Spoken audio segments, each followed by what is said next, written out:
యేసుక్రీస్తు నామంలో పరిశుద్ధాత్మ ఆశీర్వాదం అనబడిన ప్రోగ్రాం చూస్తున్న ప్రతి ఒక్కరికి హృదయపూర్వక వందనాలు తెలియజేస్తూ ఉన్నాను. మీరందరూ బాగున్నారా? దేవునికి మహిమ కలుగును గాక. చాలా సంతోషము. ప్రతిరోజు కూడా క్రమము తప్పకుండా లేచిన మొదలుకొని దేవునికి ముందు ప్రాముఖ్యత ఇవ్వాలి. లేవగానే ప్రార్థన చేసుకోవాలి, వాక్యాన్ని ధ్యానించాలి, పరిశుద్ధాత్మ ఆశీర్వాదాన్ని పొందుకోవాలి.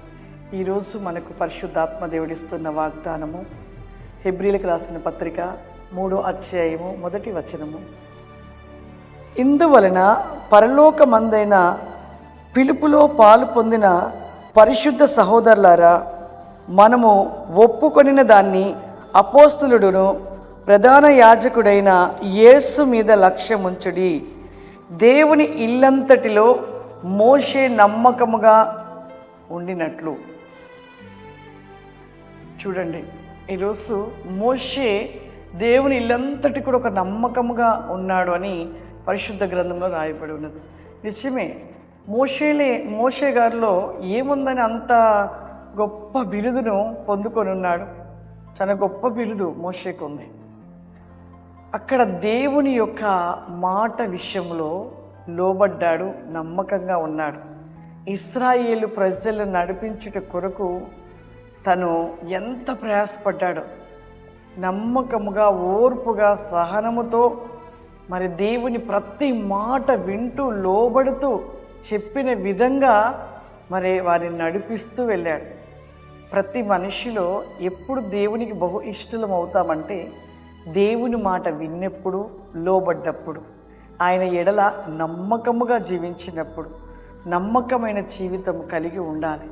చాలామంది అంటారు, నమ్మకమైన జీవితం అంటే ఏంటమ్మా? మందిరానికి వస్తున్నాం కదా ఆదివారము, చక్కగా మేము క్రమం తప్పకుండా ప్రతి సండే చర్చికి వస్తున్నాము, చక్కగా వాక్యాన్ని వింటున్నాం కదా, ఇంకా నమ్మకం అంటే నమ్మకమే కదా నేను వస్తున్న ఆదివారం. నమ్మకం అనే విషయంలో చెప్పబడుతున్న దేవుని యొక్క ప్రతి మాట వినడము, విని లోబడము, నమ్మాలి. చాలామంది అవిశ్వాసాన్ని కలిగి ఉంటారు. సేవకులు చెప్తున్న మాటలను నిర్లక్ష్యం చేస్తూ ఉంటారు. మరి అవిశ్వాసాన్ని కలిగిన వారిగా ఉంటారు. మనము నమ్మకమైన జీవితము మరి ప్రతిరోజు కూడా సేవకులు ఏమైతే చెప్తున్నారో, సేవకులు ఎక్కువగా ఏం చెప్తారు? అమ్మా, మీరు పరిశుద్ధ గ్రంథం చదవండి, ప్రార్థన చేసుకోనండి, చక్కగా పాపమును విడిచి చక్కటి అయిన మార్గంలో మీరు నడవండి అని వారు ఎంతో చక్కగా మనకి వివరిస్తూ చెప్తుంటారు సేవకులు.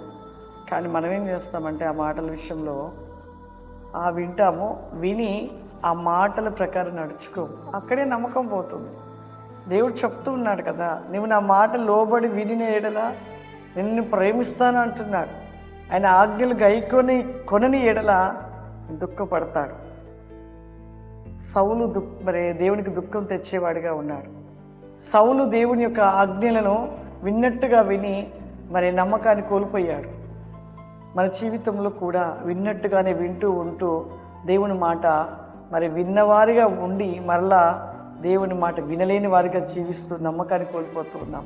నిజంగా మోషే మాత్రము ఎక్కడ కూడా దేవుని యొక్క మాట మరి వింటూ ముందుకు సాగాడు.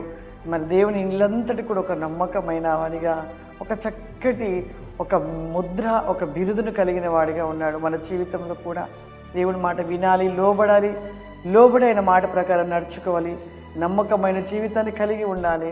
ఒక మాట సేవకులు చెప్తే విశ్వాసాన్ని కలిగి, నమ్మకాన్ని కలిగి ప్రతిరోజు కూడా ఆ మాటలు ధ్యానిస్తూ ఆ విధముగా మీరు దేవుళ్ళు నిలిచి ఉన్నట్లయితే దీవించబడతారు, ఆశీర్వదించబడతారు. అంతేకాదు, అడిగినవన్నీ కూడా మనం పొందుకోగలుగుతాము. హల్లెలూయా. ప్రార్థన చేసుకుందాం. సర్వశక్తివంతుడా, దయగల తండ్రి, నీకు వందనాలు చెల్లిస్తున్నాను ప్రభా. ప్రతిరోజు కూడా నా ప్రభా పరిశుద్ధాత్మ ఆశీర్వాదం అనబడిన ప్రోగ్రాం ఎంతమంది బిడ్డలు చూస్తున్నారు, వారందరినీ మీరు దీవించండి నాయన, ఆశీర్వదించండి ప్రభా. నీవిస్తున్న వాగ్దానము ప్రభా, లేచిన మొదటిగా నా ప్రభా ఇట్టి వాగ్దానము చేత ప్రతి బిడ్డ నా ప్రభా వారి జీవితాలు సరిచేసుకొని పరిపూర్ణులుగా మార్చబడుటకు నీ కృప సహాయము దయచేయండి ప్రభా. ప్రతి ఒక్కరి కుటుంబాలను దీవించండి, ఆశీర్వదించండి. వారు అడుగుతున్న సమస్తాన్ని ప్రభా మీరు అనుగ్రహించమని యేసు నామమున అడుగుతున్నాను తండ్రి. ఆమేన్. God bless you. దేవుడు మిమ్మల్ని దీవించును గాక. ఆమేన్.